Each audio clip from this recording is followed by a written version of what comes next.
کچھ مسلم لیگ نون نے جب حکومت سنبھالی ہے تو اس کے بعد مہنگائی میں کافی اضافہ ہوا ہے، جو ڈیزل پٹرول میں اضافہ ہو گیا تھا. اس کے علاوہ آپ نے یہ سال ڈیڑھ سال میں کوئی ایسا شور کوٹ میں ووٹ بینک بنایا ہو جس سے آپ کو پتہ ہو کہ آپ کا ایک ووٹ بینک ہے 70-75 ہزار یا 80 ہزار، وہ ووٹ بینک ہے جو آپ کے ساتھ شروع سے آ رہا ہے، تو اس سے آگے جو ہے کوئی ایسے دھڑے آپ کے ساتھ شامل ہوئے ہوئے ہیں جو آپ کو لگتا ہو کہ اب جو ہے میرا مقابلہ پہلے بھی تو ٹف ہوتا ہے لیکن اس دفعہ میں وننگ کینڈیڈیٹ ہوں؟ جی انشاءاللہ ہمارے ساتھ کوئی تھوڑے بہت نہیں ہے، شور کوٹ میں بہت بڑے بڑے دھڑے جو ہیں وہ اس بار شامل ہوئے ہیں، لیکن ابھی ہم ان کے اناؤنسمنٹ جو ہے فی الحال نہیں کرنا چاہ رہے. ہم چاہتے ہیں کہ کوئی تقریب رکھیں اور اس تقریب میں وہ جن کو ہم نے شامل کیا ہے وہ کھڑے ہو کر وہاں پہ اپنا اپنا جو ہے تعارف بھی کروائیں اور اپنی گفتگو کے ذریعے یقین دہانی بھی کروائیں. تو انشاءاللہ یہ بھی کوئی بہت زیادہ لمبا نہیں لے کے جائیں گے، 15 سے 20 دن کے اندر ہم یہ تقریب بھی کرنا چاہ رہے ہیں کہ جس میں ہمارے جو نیو ہے کلیکشن ہے، جو نئے دوست شامل ہوئے ہیں، اس کے حوالے سے بھی ہم اپنی وہ پاور شو جو ہے وہ کرنا چاہتے ہیں. اور وہ الحمدللہ مطلب ہے سیاسی قد کاٹ رکھنے والے لوگ ہیں جو اب ہمارے ساتھ مزید شامل ہوئے ہیں. اچھا، آپ کا کوئی آنے والے دنوں میں مقصد ہے کہ یہاں پہ ایم پی اے کا امیدوار وہی ہوگا یا کوئی مقصد ہے اس میں رد و بدل ہو سکتی ہے؟ جیسے کہ مادولال صاحب تھے، اس کے بعد انہوں نے مسلم لیگ کاف جو نئی بنی تھی اس میں شمولیت کر لی، تو کیا خالد غنی کے ساتھ سٹنگ ہوگی یا آنے والے دنوں میں کچھ اس طرح کا آپ ارادہ رکھتے ہیں کہ کوئی ایسا کینڈیڈیٹ چینج ہو سکتا ہے جیسے کہ کوئی کاٹھیے برادران ہے یا علی عباس ہے یا کسی میں آپ کے ساتھ کوئی اور چل رہی ہو، یا جیسے کل سر دست تو ابھی اس حوالے سے کوئی پیش رفت نہیں ہے. البتہ یہ ہے کہ یہ جو ایم پی ایز ہیں ہمارے، یہ پارٹی کی مشاورت سے ہوں گے. پبلک لیول پر ہم اپنے ووٹرز سے مشورہ کر رہے ہیں کہ کون سا پینل لیا جائے اس حوالے سے تاکہ ہمارا ورک جو ہے ہوم ورک وہ مکمل ہو. اس کے بعد پارٹی کی مشاورت بھی مد نظر رکھی جائے گی. پارٹی نے بھی دیکھنا ہے، ان کے اپنے بھی ذرائع ہیں، انہوں نے بھی دیکھنا ہے کون بندہ پارٹی کے ساتھ کتنا جو ہے لائل ہے اور کتنا اپنی ورتھ رکھتا ہے حلقہ کے اندر. تو اس اعتبار سے پارٹی کی مشاورت کی ہم انتظار کر رہے ہیں. یہاں پر سر دست صرف خالد غنی صاحب نے ٹکٹ اپلائی کیا ہے، تو فی الحال تو دوڑ میں وہی ایک ہی ہیں، 1% ہے. مادولال صاحب بھی اگر ٹکٹ اپلائی کرتے تو اس کے بعد ہمیں پتہ چلنا تھا کہ 2 بندوں نے ٹکٹ اپلائی کیا. اب پتہ نہیں ان میں سے میاں مادولال صاحب کو ملتا ہے یا خالد غنی صاحب کو ملتا ہے، پھر تو ایک کنفیوژن ہوتی. اب تو 1 مین ہے جس نے اپلائی کیا ہے، اب دیکھتے ہیں. شہر میں خالد غنی کا بھی ایک اچھا ووٹ بینک ہے، مقصد شہر ون بھی کرتا ہے، پتہ نہیں اب اس دفعہ جو ہے حالات کچھ چینج نظر آ رہے ہیں.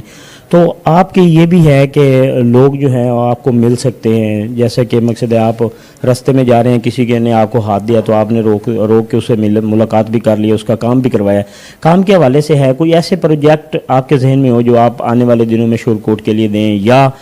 بننے کے بعد کوئی ایسے پروجیکٹ آپ کے ذہن میں ہو کہ میں یہ پروجیکٹ جو ہے وہ شور کوٹ کو دوں گا جس سے کہ شور کوٹ جو ہے اس میں ڈیولپمنٹ کا اضافہ ہوگا؟ جی بالکل، ہمارا ذہن ہے کہ ہم جس ڈسٹرکٹ میں بھی داخل ہوتے ہیں یا جس بڑے شہر میں داخل ہوتے ہیں نا، اس شہر کی جو مین سڑکیں ہیں وہاں پر ہم دیکھتے ہیں کہ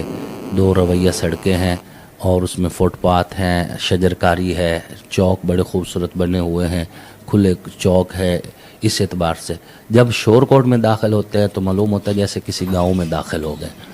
اس اعتبار سے ہماری کوشش ہے کہ شور کوٹ کی بیوٹیشن کے حوالے سے کم از کم جو ہے 3 کلومیٹر تک جو ہے نا چاروں طرف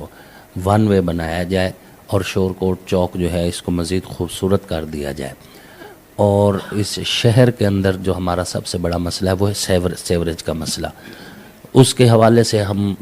ذہن رکھتے ہیں کہ یہ بہت بڑا پروجیکٹ ہے اور یہ ہم لے آئیں تاکہ یہ بارشوں کے موسم میں خصوصاً بڑا مسئلہ بنتا ہے سیوریج کے حوالے سے. ایک اور بڑا اہم مسئلہ جو ہے جو یہاں پہ نظر آیا ہے وہ یہ ہے کہ ہمارا جو ہاسپٹل ہے اس کے اندر اپ گریڈیشن کی بڑی ضرورت ہے. ڈائلسس مشینیں نہیں ہیں، ہم چاہتے ہیں کہ وہ ہو جائیں، ٹراما سینٹر جدید بنیاد پر ہو جائے. اس کے علاوہ بھی کافی ساری ڈیمانڈز جو ہیں ہم نے وہاں پہ جو ڈاکٹرز ہیں ان کے مشورے سے وہ ایک لیٹر تیار کروا کے ہم نے سی ایم صاحب کی طرف بھیجا ہوا ہے. تو ہم چاہتے ہیں کہ وہ ہمارے مطلب پروجیکٹس آ جائے. اس کے علاوہ سکولز ہے ان کے اپ گریڈیشن کا معاملہ ہے، اور ہم یہ بھی چاہتے ہیں کہ کسی یونیورسٹی کا کوئی کیمپس ہمارے شہر میں ہو جس سے ہمارے بچوں کو بجائے ملتان یا فیصل آباد یا لاہور جانے کے، سرگودا جانے کے، دیکھیں سرگودا جو ہے، سرگودا بھی اس وقت ایجوکیشن ہب بنا کھڑا ہے، حالانکہ سرگودا جھنگ سے کوئی بہت زیادہ بڑا ڈسٹرکٹ نہیں تھا، جھنگ بہت بڑا ڈسٹرکٹ تھا، لیکن وہ سرگودا ایجوکیشن ہب ہے، اور جھنگ ابھی تک اسی طرح موجود ہے جس طرح پہلے موجود تھا۔ ہم چاہتے ہیں ہمارا نوجوان اس کے ہاتھ میں کتابیں ہوں اور وہ علم کو چومے، بجائے سیاستدانوں کے ہاتھ چومنے کے، سیاستدانوں کے پیر چومنے کے، یا سیاستدانوں کی گاڑیوں کے بونٹ چومنے کے۔ ہمارا نوجوان علم کو چومے، ہمارا نوجوان پاکستان کی ترقی کو اور پاکستان کی خوشحالی کو مد نظر رکھے، اور ہمارا نوجوان آگے بڑھے۔ تو اس حوالے سے تعلیمی اعتبار سے اور صحت کے اعتبار سے اور خصوصاً شاہرات کے حوالے سے جو ہے، اور اس میں ایک بڑا ہمارا دیرینہ مطالبہ عوام کا، اور وہ ہے شور کوٹ روڈ کی تعمیر۔ اسی طرح احمد پور سیال والا روڈ بھی سیم یہی میٹر ہے، تو اس کے لیے بھی انشاءاللہ ہم چاہیں گے کہ اللہ یہ شاباش ہمارے حق میں رکھیں اور ہم یہ شاباش عوام سے وصول کریں۔ اس کے لیے جہاں تک ہماری آواز پہنچ رہی ہے ہم اٹھا رہے ہیں، اور انشاءاللہ اس میں ہم کامیاب بھی ہوں گے۔ ہاں جی بالکل، جیسا کہ آپ نے مولانا سے معاویہ سیال صاحب کی گفتگو سنی ہے۔ اگر پیچھے چلے جائیں، شور کوٹ میں ایک ایسا دور ہوا کرتا تھا کہ بھروانہ گروپ اور جنیانہ گروپ جو ہے ان میں ٹف مقابلہ ہوا کرتا تھا۔ اس کے بعد صاحبزادان جو ہے وہ آئے، اس کے بعد جو ہے ہم نے دیکھا کہ پچھلے تقریباً کوئی 9-10 سال میں کوئی شور کوٹ میں ایسی ترقی نہیں ہوئی جس میں کوئی شور کوٹ کے ایسے کام ہوئے ہوں۔ اگر شور کوٹ میں کہیں سے بھی انٹر ہوتے ہیں تو شور کوٹ کا کوئی بھی ایسا روڈ نہیں ہے جو کہ بنا ہو جس سے عوام جو ہے وہ سہولت حاصل کر سکے۔ یہاں سے ہم نے جھنگ جانا ہوتا ہے، جھنگ روڈ جو ہے وہ ایک قاتل روڈ ہے، وہ اس روڈ سے ہم گزر نہیں سکتے، ہم اس لیے موٹر وے پہ جاتے ہیں، پہلے ٹوبہ جاتے ہیں، پھر ہم جھنگ جاتے ہیں۔ تو مولانا صاحب کے بھی یہی تھا کہ ہماری کوشش ہے کہ یہ جو جھنگ روڈ ہے اس کا جو کام ہے وہ تیزی سے ہو، تاکہ یہ جو پروجیکٹ ہے یہ ہمارے ہی کھاتے میں جائے۔ اور اس کے علاوہ مولانا صاحب نے یہ بھی پیغام دیا ہے کہ انشاءاللہ اب تو ٹکٹوں والا جو معاملہ ہے یہ دور نہیں رہ چکا، اب تو 4-5 دن میں جو ہے یہ کلیئر ہو جائے گا کہ ٹکٹ کس کو ملنا ہے۔ اور مجھے ان کا یہ بھی کہنا ہے کہ 100% ٹکٹ میرا ہی ہے، اور میں 2019 سے ورک کر رہا ہوں، اور انشاءاللہ آنے والے دنوں میں MN نے یہاں سے بن کر میں اپنے شور کوٹ کی عوام کی آواز اٹھاؤں گا اور یہاں کے جو مسائل ہیں وہ حل کروں گا۔ جی